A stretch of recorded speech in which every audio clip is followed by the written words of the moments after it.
Hey folks, welcome back to Oracle of Seasons. You can see I'm on the map screen, the world map, and there are 3 little glittery squares around here. There would be a 4th up in this general area, but I already collected it.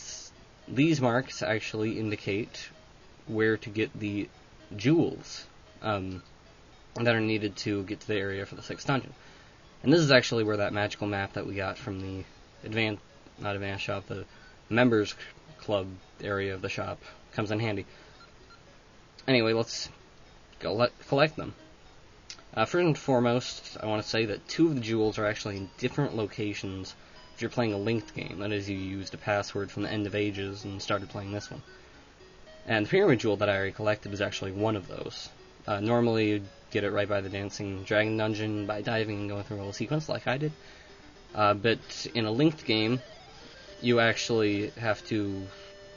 It is kind of weird, but the girl who you got the shovel from, there's a cave right to the west of that, and go through that cave.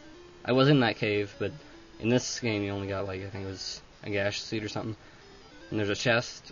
You open that, and after a certain plot event that occurs, the jewel drops onto a ledge, which you then use the secret warp in Sunken City to get to, and you collect the jewel. Here is the round jewel. Very nice, very simple, and always the same regardless of what you're playing.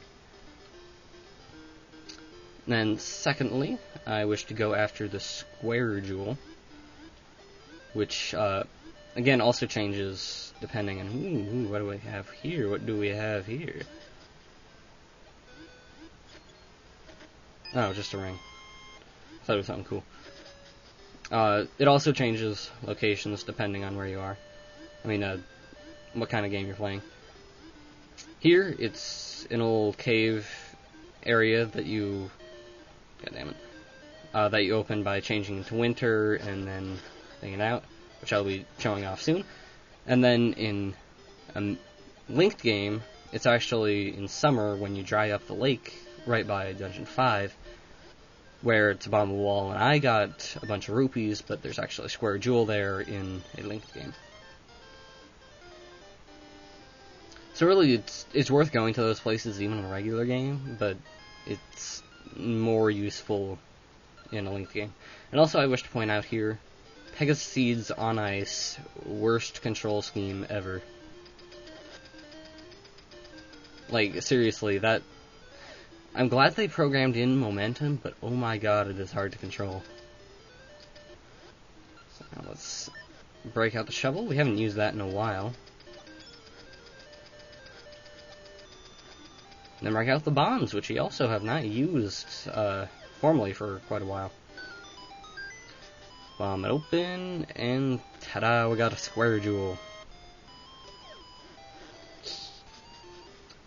And the last one is something that you might have seen if you did a bit of exploring towards the beginning of the game.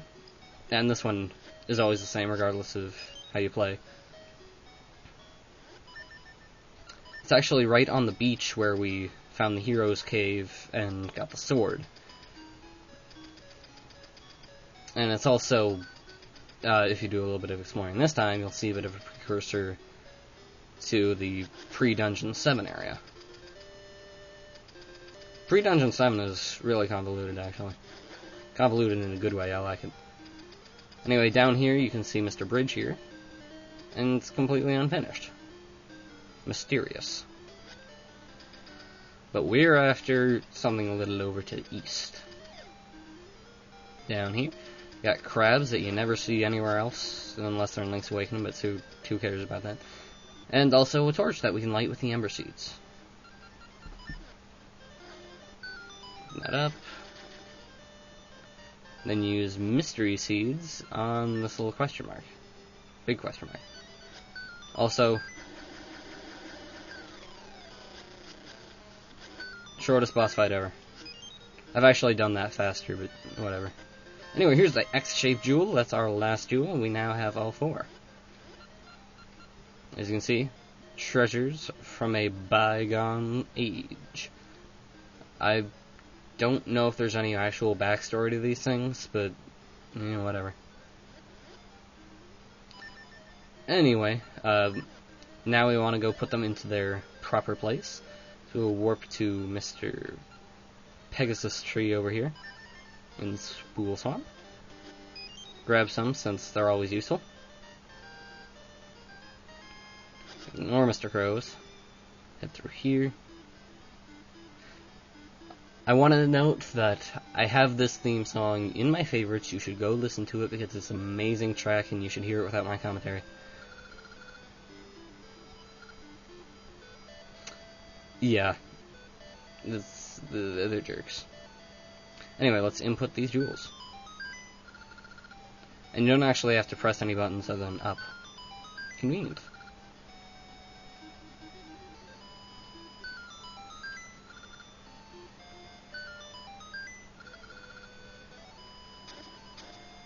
And this opens up the land of Tom Ruins. We'll be going there next time. See you then.